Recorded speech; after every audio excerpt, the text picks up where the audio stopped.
Good evening, fam. Twisted Beard, Good Mofos R5, here with you tonight. Hope everybody's having a lovely day. It is Hero Day, the week before the beginning of X28, and for the first time within the game, outside of the message they sent on Discord or whatnot, we can see the statistics of the new X28 Heroes. Helsingen and Seraphina, and thought let's jump in and make tonight's tutorial about these new X28 Heroes, take a look at them, and see what we think. So with that said, great to see ya. Let's jump right in on X28 Heroes, Helsingen and Seraphina. So we'll start with Helsingen. So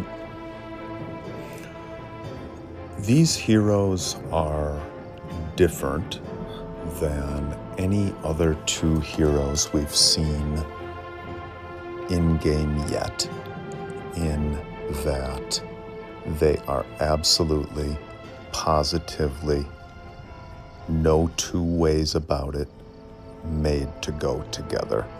I think never before in the history of Rise of Castles have we seen any two heroes that are so codependent upon each other in order to work.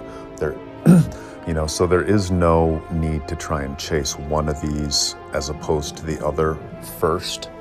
You need them both equally. They're both going to be totally useless, I would say, without the other one there alongside them. And then I guess the question becomes, how will they fare together? Are they going to be, looking okay on paper and then suck in reality, or are they going to be, just killer, overpowered? Who knows? But certainly, the one thing that's not in question is that they need to be used together. You're absolutely going to use both of them together. So no question about it. And so where we see the recommended right there, I highly, highly, highly doubt that Galahad is going to be the front row hero. That's going to be the optimal one for them. But certainly we're going to want to use the two of them together. Which one's in the middle row, which one's in the back row, I'm not entirely sure yet, but no question they get used together. So, and these guys, they're basically almost carbon copy images of each other. Their second skill, the three special skills that all heroes have, the number second, fifth, and eighth.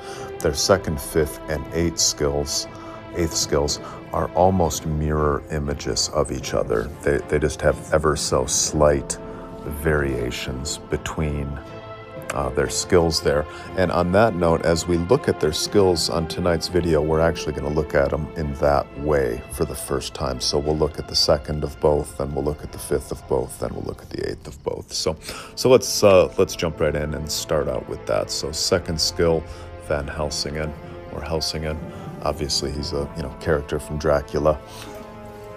Seraphina, I've never heard of her before. If she's somebody from literature or a movie that I'm not familiar with, or history, let me know. But as far as I know, that's somebody that they just kind of made up for a new hero, but I'm not sure.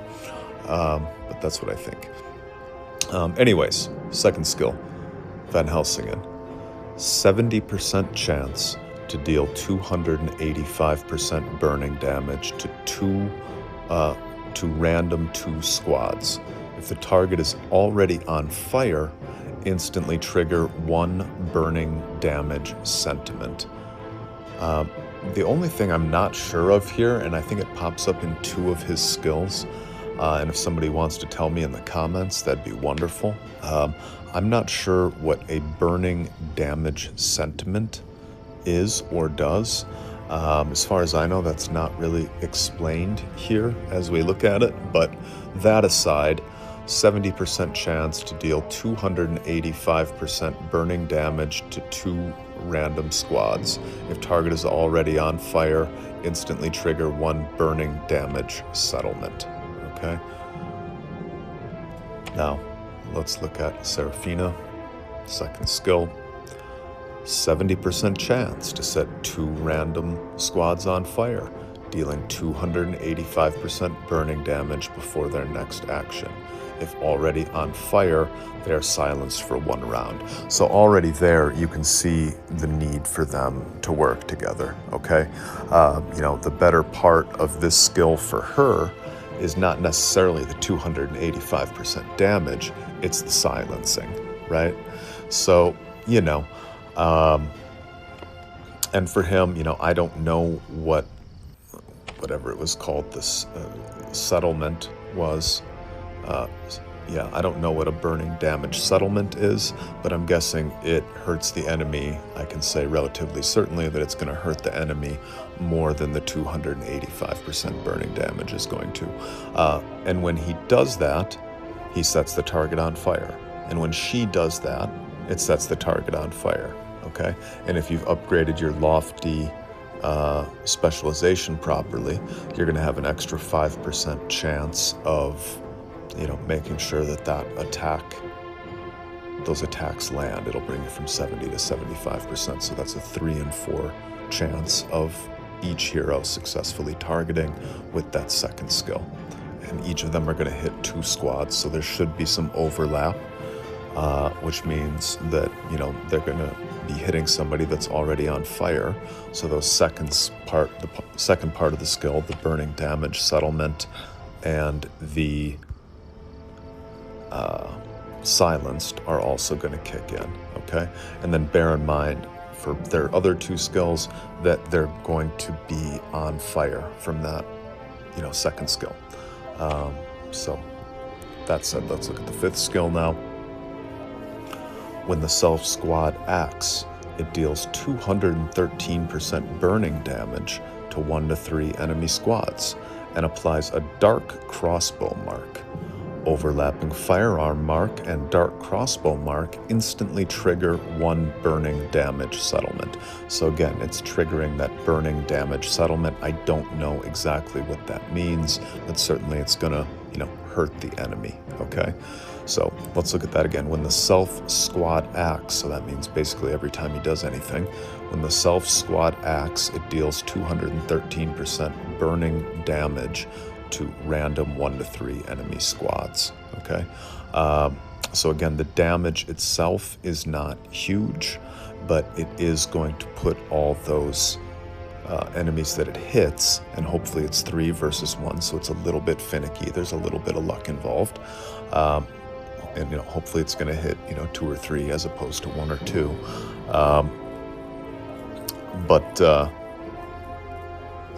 They're going to be in the burning state now, which means that first skill that we looked at, the second skill, is also going to be kicking in more frequently, because there's even more chance for them to be burning and on fire, because this skill also does that, okay?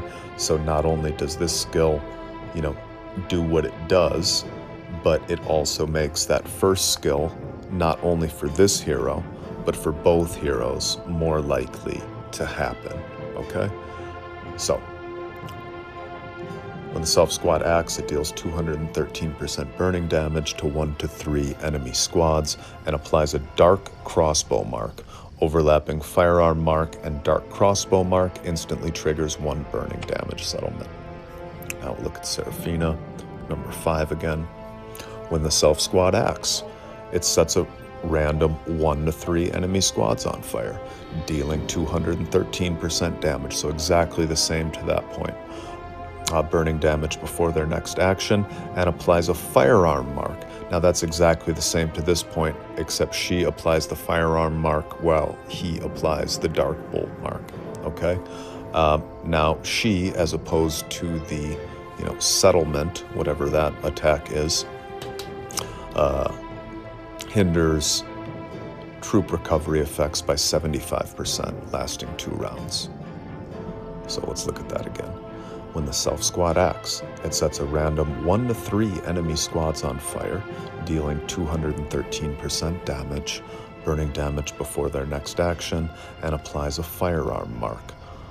Overlapping firearm and dark bolt marks reduces troop recovery effects by 75%, lasting 2 rounds. So that sounds like that hits all the enemy squads, with the troop recovery being hindered. So that's nice. Let's look at the next. Look at that final skill. When our archer squad receives damage, the source is inflicted with black flame, reducing their damage by 15%, stackable up to 4 layers, lasting 1 round. Additionally, there is a 50% chance to inflict the source with a flammable state, increasing burning damage taken by 36%, stackable up to 5 layers, lasting 2 rounds. Okay, so again, this skill plays into both his first 2 skills and all of Seraphina's skills as well. So let's look at it again. When our archer squad receives damage, so every time he takes a hit, the source is inflicted with black flame. So whoever hits him gets hit with black flame, reducing their damage by 15%, stackable by up to 4 layers. So each time an enemy hero hits Helsingen, their damage is going to be reduced by 15%, stackable up to 4 times, so that's up to 60%. So if they hit him, each time they hit him in that round, it's going to go up 15%. So 15, then 30, then 45, then maxing out at 60. Okay, so if somebody hits him multiple times in the same round, their damage is going to go down for a full round each time they hit him. Additionally, there's a 50% chance to inflict the source with a flammable state, increasing burning damage taken by 36%, stackable up to 5 layers, lasting 2 rounds. That's the better part of the skill. The first part's nice, it gives you a little bit of extra defense, but this second part, both hero skills are just giving fire damage left and right and center, burning damage left and right and center, okay? And the second half of this skill increases all those attacks by up to 180% damage, okay? By up to 180% damage. There's a 50% chance that's going to happen every time he takes a hit. So every time the hero takes a hit, there's a 50% chance to inflict whoever hit him with a flammable state, which makes them take 36% more damage, stackable up to 5 layers, that's 180%, lasting 2 rounds. Okay, that's big. Okay, so let's say it's maxed out at the 5 layers and it's 180%. Now, this 5th skill, instead of, hitting 1 to 3 squads for 213%, it's going to hit them for 393%, okay? And then if it hits 3 squads at 393%, that's pretty much 1,200 damage. The 1,200 damage versus just over 600 damage is a huge difference. It's almost twice as much, okay? So the skills work together like that. Okay, let's look at Seraphina's last skill. When our archer squad receives damage, the source is inflicted with red flame. It was black flame with Helsingen, it's red flame with her. Is inflicted with red flame, increasing damage taken by 15%, stackable up to 4 layers, lasting 1 round. So the black flame made them deal less damage. The red flame makes them take more damage. Additionally, there's a 50% chance to set the source on fire. Just like Helsingen, 50% chance to set him on fire, dealing 180% burning damage before their next action, stackable up to 5 layers, lasting 2 rounds. So the second part of the skill for her is actually an attack, a direct attack, as opposed to his, which makes said direct attack deal a lot more damage along with all their other burning attacks, okay? So additionally, there's a 50% chance to set the source on fire, dealing 180% burning damage before their next action, stackable up to 5 layers, lasting 2 rounds. Okay, 5 times 180, that's, that's a good chunk. What is that? 800? No, it's more than that. Sorry, I've had a long day. 900. It's 900. Long day for mental math. So 900 percent for 2 rounds, and that's just by being hit. That's just by when she's hit, and they're all going to hit her, potentially, or 1 or 2, or more than 1 legion's going to potentially hit her per round. So I can see why they're saying put her first and him third, or I should say her second and him third. Does make sense. Now, when looking at all that together, yes, a lot of things need to fire together. There's a little bit of luck involved on some of the skills where it's like it's going to target 1 to 3 units. There's a big difference between 1 and 3 units. Hitting 3 units is 300% more effective, than hitting 1 unit. You know what I'm saying? So there's a little bit of luck involved with these guys with the 1 to 3 stuff there, the 75% chance, the 55% chance. So they're going to be a little bit finicky, but not really. I don't. When looking at them, they don't look like, they don't look too finicky. They look like they're gonna work pretty consistently to me. And by the looks of things, and the proof of the pudding's in the eating, we never know until we actually get out there and we see if the devs decide if they're going to be, a good hero or a shit hero. And in this case, it's whatever the fate for one of them is, it's going to be for both of them. They're either going to be a wonderful archer legion together with somebody, or maybe a wonderful mixed legion together with somebody. Neither one of them have anything going on that would necessitate them being an archer legion versus a mixed legion, right? Neither one of them have specifically archer perks that are outside of their own squad. So theoretically, they could go with a footy. They could go with a footy or a cav as well as an archer. That's certainly not out of the realm of possibility. And with them, I could see it actually as more likely than most. They do lack healing. They don't have really, did I see any healing skills? I don't think they have really any healing skills between the two of them. So they're going to lack staying power. They're going to need somebody who gives them healing, ideally, I think. Certainly neither one of them's a front row hero. So let's look at this a little bit here. So they got Galahad up. I looked at this earlier. I don't dislike Galahad. I don't love Galahad. I did use him 1 season. I think the first season he was out. Not in my very top legion, but in one of my top 4, I think. Let's look at him again. Immune to disarming, 50% chance to launch an extra attack. Who cares? I mean, who cares as it relates to those 2 heroes, you know what I'm saying? After a normal attack, 80% chance to deal minus 60% damage to 1 random enemy squad within the valid range. Again, I don't see that as relevant to the other 2.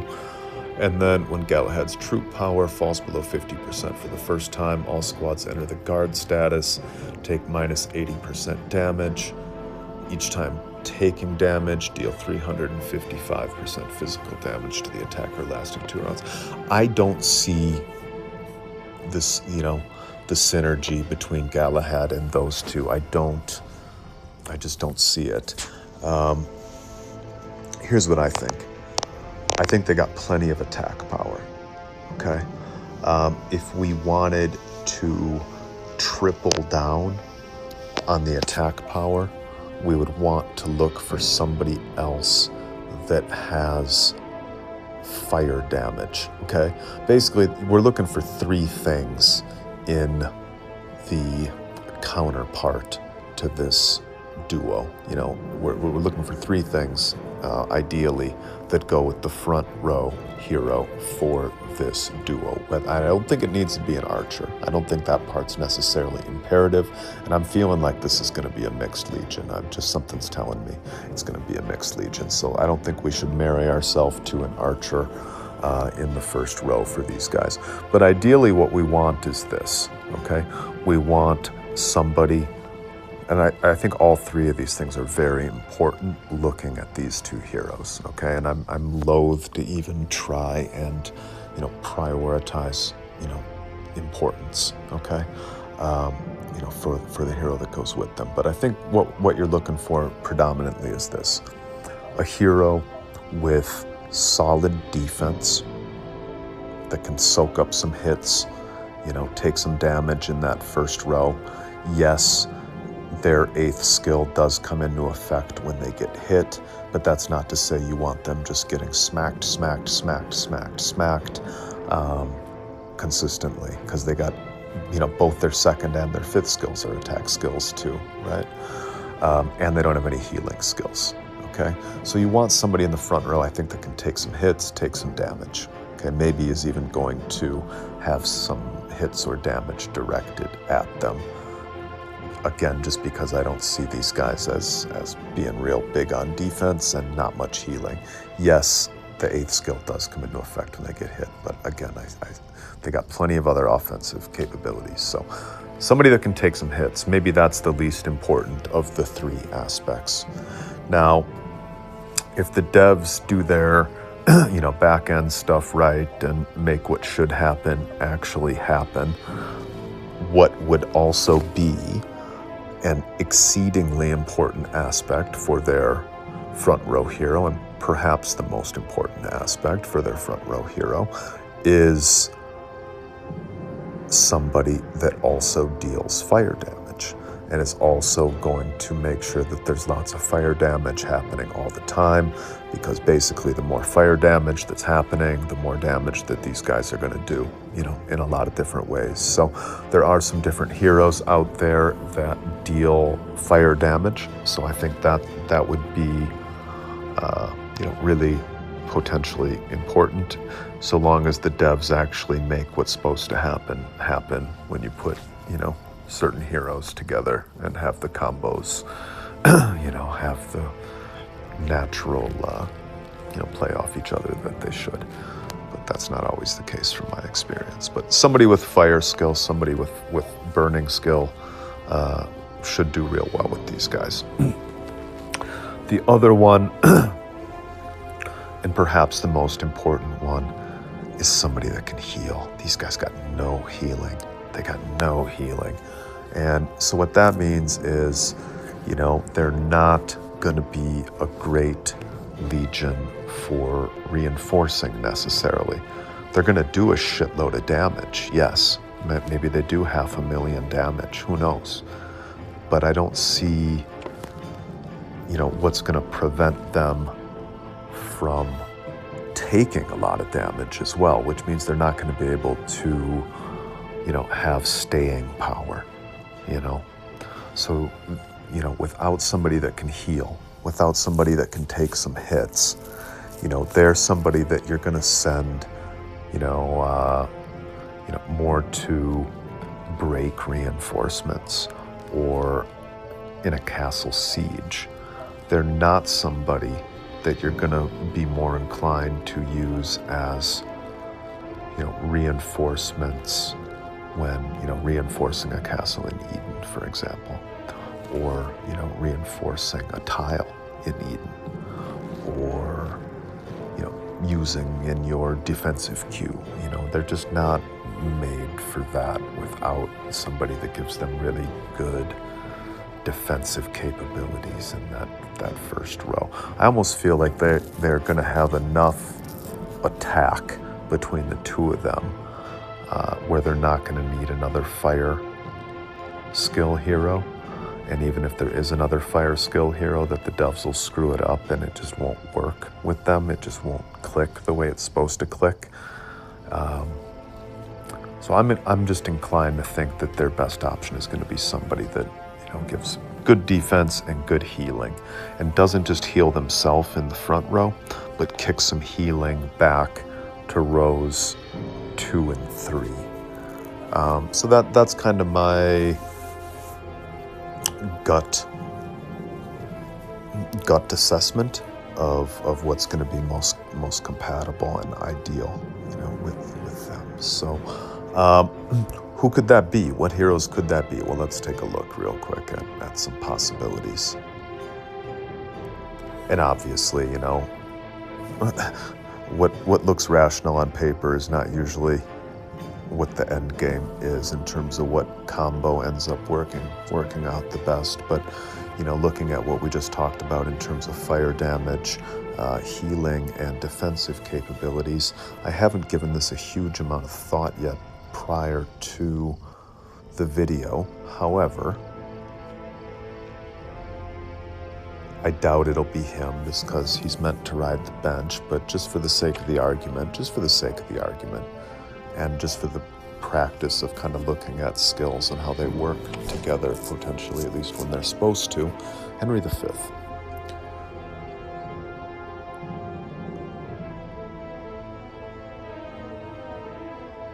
Yeah, I mean, let's look at his first skill. When the hero takes damage, a layer of fire will be added to the one who deals damage. When the fire accumulates to 3 layers, it will immediately silence the target for 2 rounds. So that's a nice defensive buff for those other back 2. And subject it to burning status. So that's what we're going for. That's what we're trying to achieve for Seraphina and Van Helsing to, you know, achieve their full potential.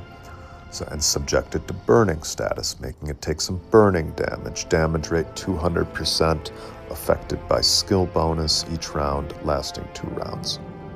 So theoretically, on paper, that should be really good with the 2 of them. The hero takes minus 80% skill damage. Each time the hero is subject to a normal attack, the hero's skill damage taken will be increased by 10%, while his physical damage taken minus 5%. This effect can stack for up to 8 layers. When the effect stacks up to 8 layers, the hero will immediately restore some true power. So that makes him, you know, chunkier in the first row. You know, that makes him sturdier in the first row. So it kind of achieves that first part. You know, we were talking about, you know, having somebody in the first row that can potentially take some hits, but it doesn't give any healing to the other 2 heroes, so it doesn't accomplish that for us. So it's helpful, but it's not over the top great. Last one, 60% chance to deal some burning damage to 2 enemy squads within the valid range. Damage rate 310%, affected by skill bonus, Chant of Glory. Cast it one more time. So again, you know, he's adding burning damage, he's adding fire damage. So theoretically, he should help the attack side of Van Helsing and Seraphina further than what it would be without that first row hero also adding some fire damage, some burning damage, because that, you know, is supposed to set off at least some of their skills yet further. So there's that. So you could go, you know, that route, or that's probably worth testing. You know, fire damage is most common in archers, I believe. So I think, and I'm not suggesting it's going to be any of these guys, but I think Nicholas Flamel gives fire damage. I think, who's the other one they had him paired with? Yeah, Frederick gives fire damage, I think. Got burning damage. Burning damage. Burning damage. Again, I don't think it's going to be him, but I think of those fire damage archer heroes, the most likely of them is probably going to be Henry V. I think he would probably work better than the other two, almost certainly. I think Henry V has more synergy with them than Galahad, at least on paper. Though I don't think it will be Galahad. Certainly, you could go, old school but still relevant and try Sakura in the first row.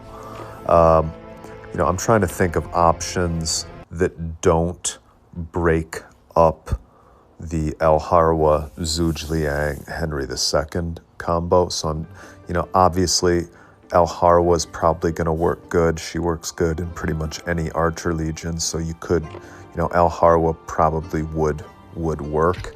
But again, I don't want to recommend her, and I'm hoping it's not her as the best option. Theoretically, Sakura is always good in the first row for archers. You could try Sakura. She's going to increase that damage yet further. She's not really going to give much healing, I don't think, or much defense. But she is going to make them punch even harder.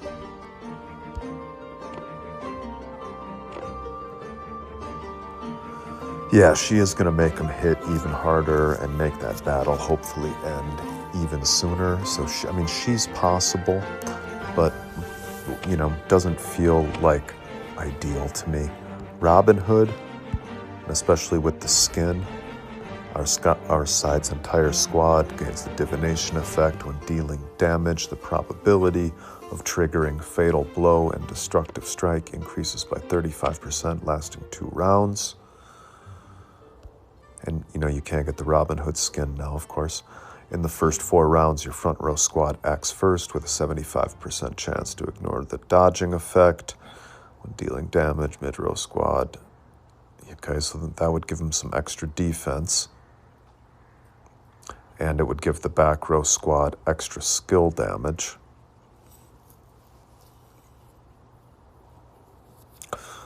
So that would actually argue for Seraphina in the background and Van Helsing in the middle, because she's the one doing more damage with the 8th skill. He's more setting it up. If it was Robin Hood. But what I like about Robin Hood is this last skill primarily. 100%. I love this. Is a great skill. 100% chance to deal 550% damage to the enemy squad with the highest might, making the squad's might minus 300%, stackable, lasting 2 rounds. Meanwhile, restore troop power, recovery rate 225% for one of your random squads. If the squad's HP is below 75%, applies a shield effect immediately, allowing the squad to take minus 50% damage in the subsequent incoming attack, lasting 2 rounds. So that gives them some healing. It would give them some additional defense when taking hits, because you kind of want them to take hits. You just don't want those hits to kill them, So, of the heroes I'm looking at so far, I probably like Robin Hood the best. And I've put Robin Hood in the front row in other legions before. He can handle himself in the front row.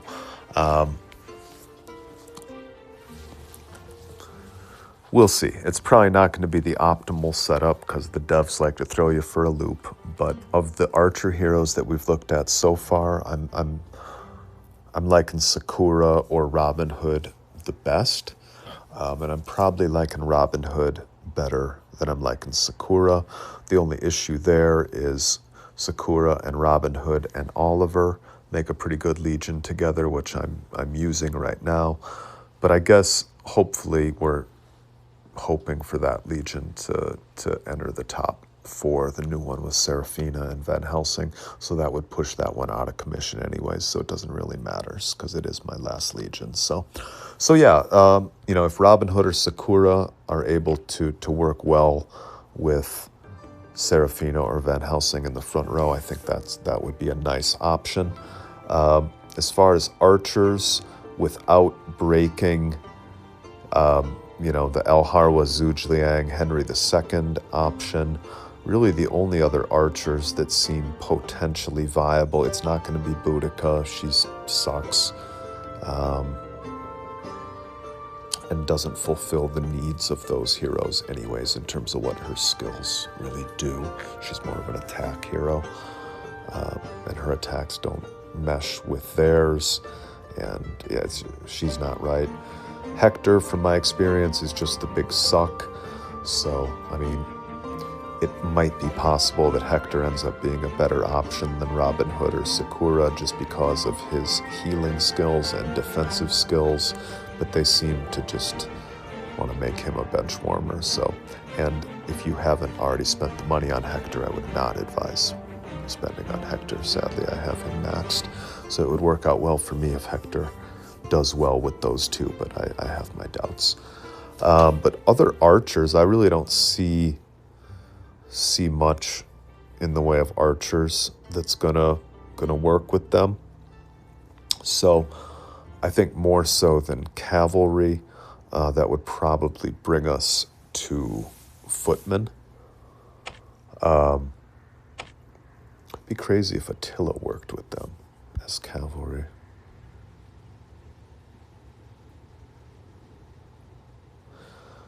Because I think it's Seraphina's fifth skill. One of them for sure has that skill that deprives the enemy from, it nicks them for 75% on troop restoration, and that would play into Attila's, at least his second skill there. And I don't think it'll be Attila. But it's just there is a little bit of synergy there with skills, at least his second skill. I don't think it'll be Attila though. Possible footman heroes that would work. I mean, Gustav has, you know, chunky front row staying power and does, I believe, soak some extra hits.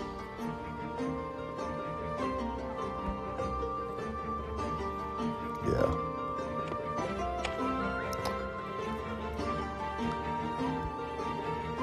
He's got a healing thing, but I don't think it helps. I think it's only for him.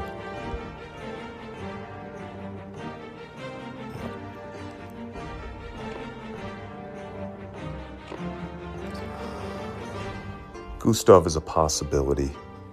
Bleeding Steed would be you know, I almost like Bleeding Steed. Let's look at Bleeding Steed.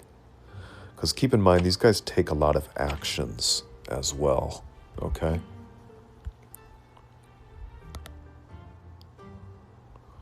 I like that. We like, you know, because this is a fast-hitting legion. You know, this is, with these guys, you want to end the battle quickly. So for the first 3 rounds, 2 random squads of our side deal 30% more damage, while 2 to 3 random enemy squads deal minus 20% damage. And like we said, we want our guys to kind of want our guys to get hit, but we just don't want them to get hit hard.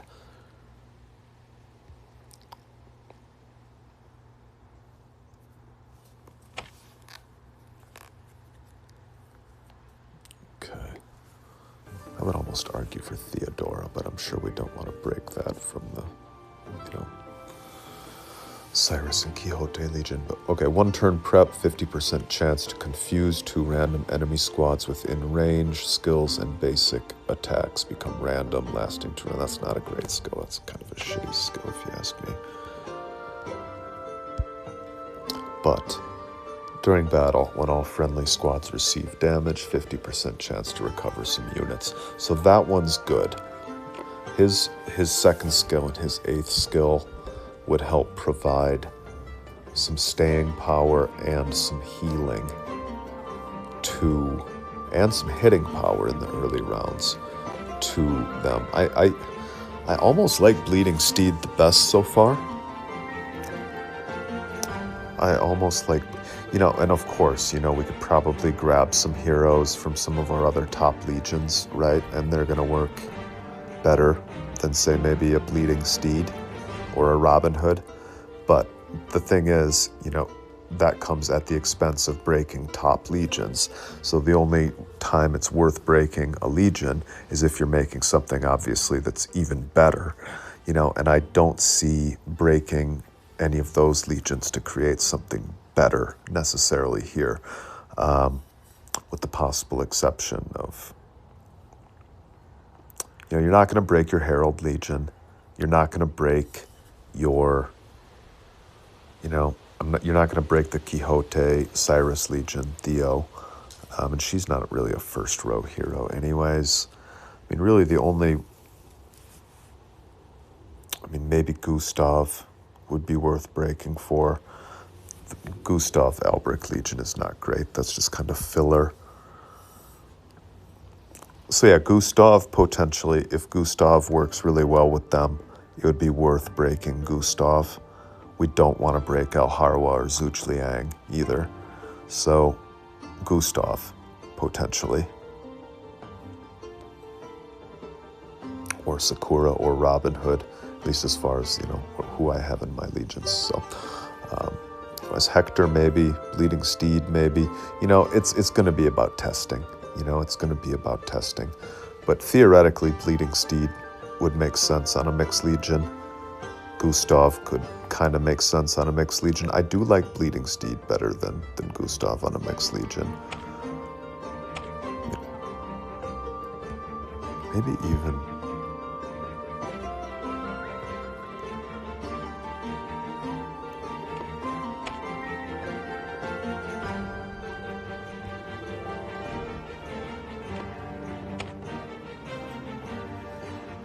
I could almost see a footy Legion of Hellfire, especially if you have the skin.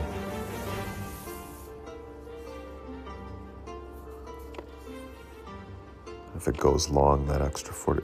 I don't know. Hellfire as a footman, I could see that. It's not out of the realm of possibility. Doesn't he do a fire attack? Wouldn't it be cool if Arslan came back, got a retirement as a badass front row hero for those two? No. No. Yep, there's the burning state. Each round makes 1 to 2 random enemy squads enter the burning state.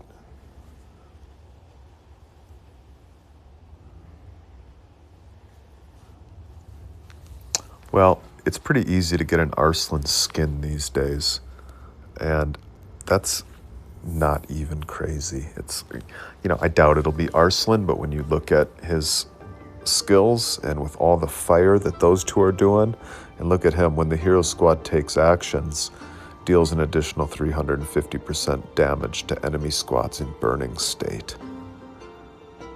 So wouldn't that be crazy if Arslan came back? I think he would definitely need a skin. But those are relatively easy to get now, or very easy to get. I think you can get them in the Eden store even. Anyways, so there's some options for you, just some thoughts on that front row hero for you. I don't know who it's going to be. The first ones I'll probably be testing are Gustav, Bleeding Steed, Sakura, Robin Hood. I'll test Hector. Obviously I'll test Galahad because they're recommending it. I'll test Henry V. I'll test Hellfire as Foot. Wish I had his skin. It would be a better test. Hunk is weirdly a good front row hero, just randomly on occasion, especially on mixed legions. I don't know, maybe Hunk, especially if you have the skin. So, anyways, those are your X28 heroes, guys. Never before has there been such a pair so codependent upon one another. I'm kind of excited to try it, and I'm hoping it makes archers relevant again. I do like archers, and having all three being able to pull some real weight, I think makes everything a a little more fun.